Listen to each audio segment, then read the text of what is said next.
Assalamualaikum warahmatullahi wabarakatuh. Perkenalkan, nama saya Afia Akila Arti dengan NIM 125190035 dari Program Studi Teknik Industri kelas R19 mata kuliah Agama Islam. Hari ini saya akan mempresentasikan materi yang sudah saya buat, yaitu tentang penerapan nilai ekoteologi dalam kehidupan sehari-hari dan peran mahasiswa serta generasi muda dalam dakwah ekoteologi, dengan judul besar yaitu dakwah Islam berbasis ekoteologi. Nah, yang pertama ini ada penerapan nilai ekoteologi dalam kehidupan sehari-hari. Ekoteologi ini adalah ilmu yang membahas tentang hubungan antara agama dan lingkungan. Hal ini menjadi pedoman kita, manusia, dalam membentuk perilaku kita terhadap alam. Seperti firman Allah di Quran Surat Al-Baqarah ayat 30 yang artinya, "Dan ingatlah ketika Tuhanmu berfirman kepada para malaikat, Aku hendak menjadikan khalifah di bumi. Mereka berkata, apakah engkau hendak menjadikan orang yang merusak dan menumpahkan darah di sana, sedangkan kami bertasbih memujimu dan menyucikan namamu?" Dia berfirman, "Sungguh aku mengetahui apa yang tidak kamu ketahui."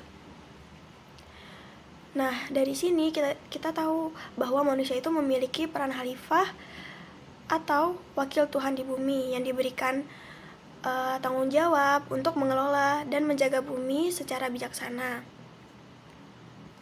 Oleh karena itu, kita tidak boleh merusak bumi.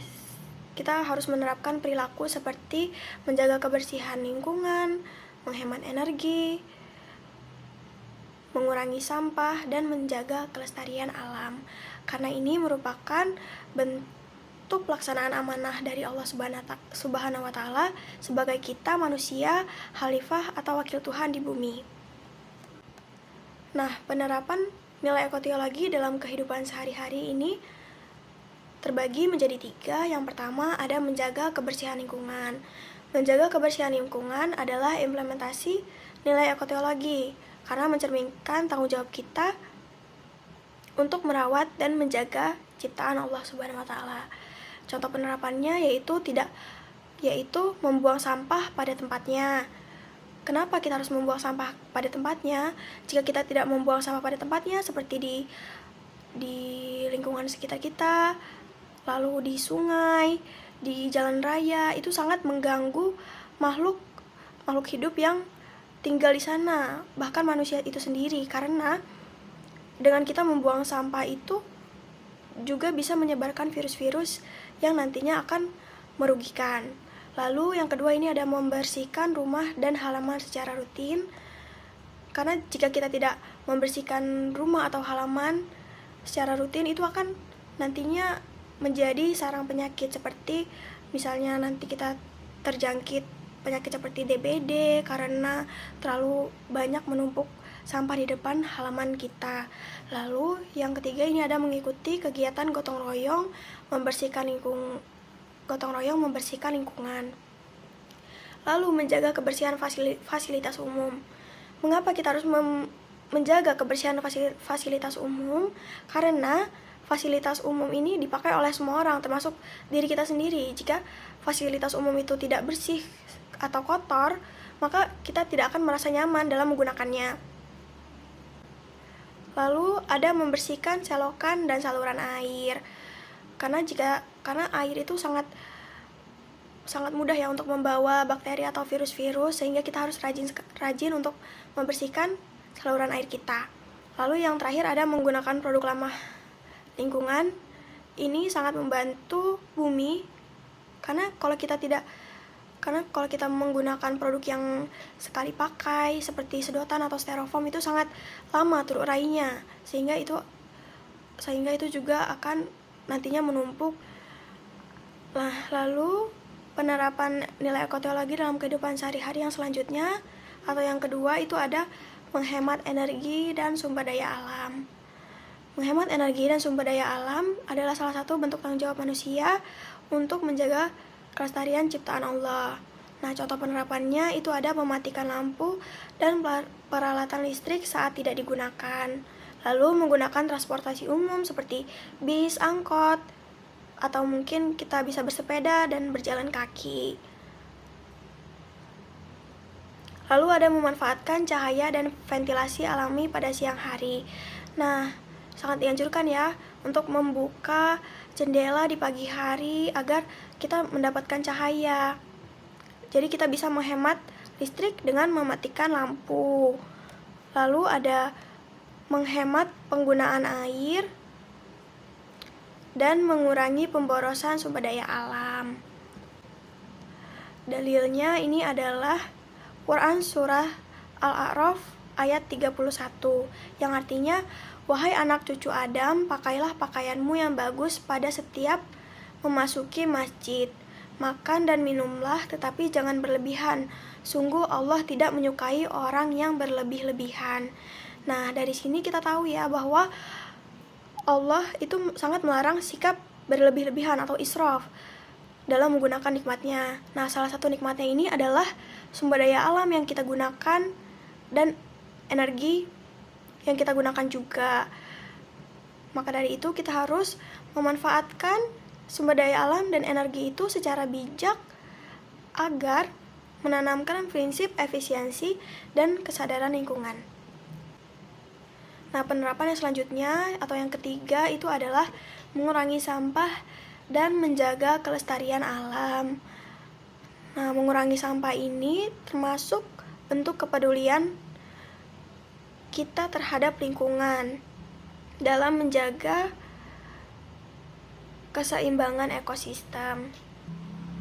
Kenapa mengurangi sampah dan menjaga kelestarian alam itu penting? Karena ini dapat mengurangi pencemaran lingkungan, menjaga kebersihan dan kesehatan lingkungan, serta mencegah kerusakan ekosistem. Nah, contoh penerapan mengurangi sampah yang pertama ada membawa botol minum dan kotak makan sendiri. Kalau kita terbiasa beli air minum di luar, itu selain boros, itu juga akan menghasilkan sampah ya, yang akan setiap harinya akan menumpuk dan terurainya itu akan lama, sehingga itu sangat buruk ke depannya. Nah, yang kedua ini ada menggunakan tas belanja kain daripada kantong plastik. Karena kantong plastik ini juga sama ya seperti tadi, susah untuk terurainya, sehingga lebih baik kita menggunakan tas belanja kain yang bisa dipakai berulang-ulang. Lalu memilah sampah organik dan anorganik, lalu mendaur ulang barang bekas. Menggunakan kembali barang yang masih layak pakai, tadi seperti tas belanja kain. Lalu selanjutnya ada mengurangi penggunaan produk sekali pakai seperti sedotan plastik dan styrofoam. Nah, selanjutnya ini ada contoh penerapan menjaga kelestarian alam. Dengan menjaga kelestarian alam itu, salah satu contohnya adalah menanam dan merawat pohon. Lalu ada melindungi flora dan fauna di lingkungan sekitar. Tidak membuang sampah sembarangan dan menjaga kebersihan sungai, taman, dan lingkungan sekitar. Nah, dalilnya ini ada di Quran Surah Ar-Rum ayat 41, yang artinya, telah tampak kerusakan di darat dan di laut disebabkan perbuatan tangan manusia. Allah menghendaki agar mereka merasakan sebagian dari akibat perbuatan mereka, agar mereka kembali ke jalan yang benar. Nah, kita sebagai khalifah di bumi itu wajib untuk mencegah kerusakan lingkungan sebagaimana yang sudah diperingatkan di Quran Surah Ar-Rum ayat 41 tadi. Lalu yang kedua ada peran mahasiswa dan generasi muda dalam ekoteologi. Generasi muda memegang peran strategis dalam transformasi nilai dan praktik sosial termasuk dalam isu lingkungan. Nah, mahasiswa ini dapat berkontribusi dalam menjaga dan melestarikan lingkungan sebagai bentuk tanggung jawab terhadap Allah Subhanahu wa Ta'ala. Nah, peran-perannya ini terbagi menjadi 3. Yang pertama ada menjadi pelopor gerakan peduli lingkungan. Nah, sebagaimana yang sudah saya sebutkan tadi, mahasiswa dan generasi muda ini memiliki peran penting untuk menumbuhkan kesadaran dan kepedulian masyarakat sekitar terhadap lingkungan. Nah, sebagai pelopor, kita dapat memulai tindakan nyata untuk mendorong masyarakat menerapkan perilaku ramah lingkungan. Nah, peran mahasiswa dan generasi muda ini adalah menjadi teladan dalam menjaga lingkungan, mengajak masyarakat untuk peduli terhadap alam, dan berpartisipasi aktif dalam kegiatan lingkungan. Nah, bentuk gerakan peduli lingkungan yang dapat mahasiswa atau generasi muda lakukan adalah yang pertama itu kerja bakti membersihkan lingkungan kampus dan masyarakat. Nah, kita bisa mempelopori kegiatan ini agar terdorong masyarakat atau warga di kampus untuk peduli terhadap lingkungan sekitarnya. Lalu yang kedua ada penanaman pohon dan menghijauan. Ini sangat penting ya, karena sekarang banyak sekali penebangan pohon, sehingga kita harus menanam pohon kembali. Lalu yang ketiga ada program pengurangan penggunaan plastik sekali pakai. Nah, ini kita juga bisa mempelopori program ini karena sangat penting ya untuk tidak menggunakan plastik sekali pakai. Lebih baik kita menggunakan barang-barang yang bisa dipakai berulang-ulang. Lalu ada kegiatan pemilahan dan daur ulang sampah. Yang terakhir ada kampanye hemat energi dan air. Nah, mahasiswa tidak hanya berperan sebagai peserta dalam kegiatan lingkungan, tetapi juga sebagai pelopor yang mampu menggerakkan masyarakat melalui tindakan nyata. Nah, mahasiswa ini bisa menjadi teladan bagi masyarakat yang untuk menjaga kebersihan serta kelestarian lingkungan sekitar. Lalu, peran mahasiswa dan generasi muda dalam ekoteologi itu yang kedua adalah edukasi lingkungan berbasis nilai Islam. Hal ini bertujuan untuk menumbuhkan kesadaran bahwa menjaga kelestarian alam itu merupakan bagian dari tanggung jawab kita bersama sebagai khalifah di bumi.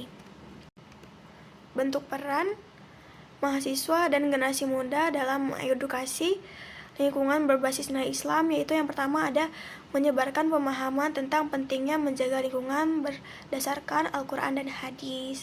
Yang kedua bisa mengadakan seminar, kajian, kampanye tentang lingkungan yang bernuansa Islami. Lalu bisa mengajak masyarakat menerapkan perilaku ramah lingkungan sebagai wujud keimanan dan menjadi contoh dan teladan dalam menjaga kebersihan dan menghindari perusakan lingkungan.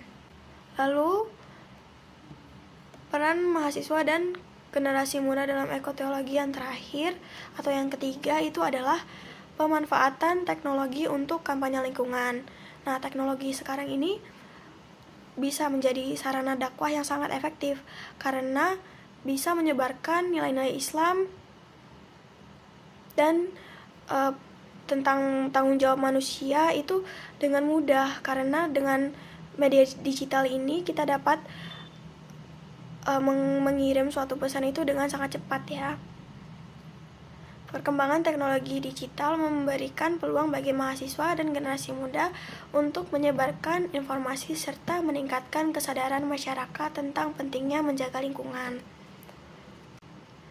Nah, manfaat teknologi untuk kampanye lingkungan itu yang pertama ada mempermudah penyebaran informasi lingkungan, bisa menjangkau masyarakat yang lebih luas dan mendukung gerakan peduli lingkungan secara efektif dan cepat. Nah, bentuk pemanfaatan teknologi untuk kampanye lingkungan itu bisa kita membuat konten edukasi lingkungan di media sosial seperti Instagram, YouTube, Twitter, atau lain-lain. Lalu ada menyebarkan informasi dan kampanye peduli lingkungan melalui platform digital.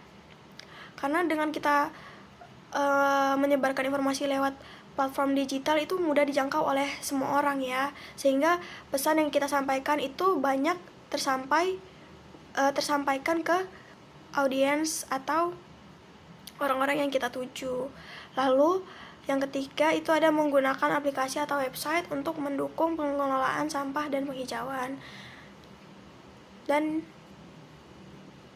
yang terakhir ada mengajak masyarakat berpartisipasi dalam gerakan lingkungan melalui media online. Nah, contoh penerapan pemanfaatan teknologi untuk kampanye lingkungan itu kita bisa membuat poster digital, kayak contohnya tentang pengurangan sampah plastik, lalu video edukasi di Instagram, TikTok, atau YouTube, kampanye penanaman pohon melalui media sosial, dan penyebaran infografis mengenai hemat energi dan pelestarian alam. Nah, kesimpulan yang dapat saya ambil, ini adalah ekoteologi mengajarkan bahwa lingkungan merupakan tanggung jawab setiap manusia, karena sebagai khalifah di bumi, itu juga termasuk bentuk ketaatan kita kepada Allah Subhanahu wa Ta'ala. Nah, penerapan ini dapat diwujudkan dengan tindakan sederhana di kehidupan sehari-hari seperti menjaga kebersihan lingkungan, menghemat energi dan sumber daya alam, serta mengurangi sampah untuk menjaga kelestarian alam. Lalu mahasiswa dan generasi muda memiliki peran strategis dalam menyebarkan nilai-nilai ekoteologi, edukasi berbasis nilai Islam, serta pemanfaatan teknologi dan media digital untuk kampanye lingkungan. Maka dari tindakan nyata dan kesadaran lapisan masyarakat ini diharapkan tercipta lingkungan yang bersih, sehat, berkelanjutan bagi generasi sekarang maupun yang akan datang.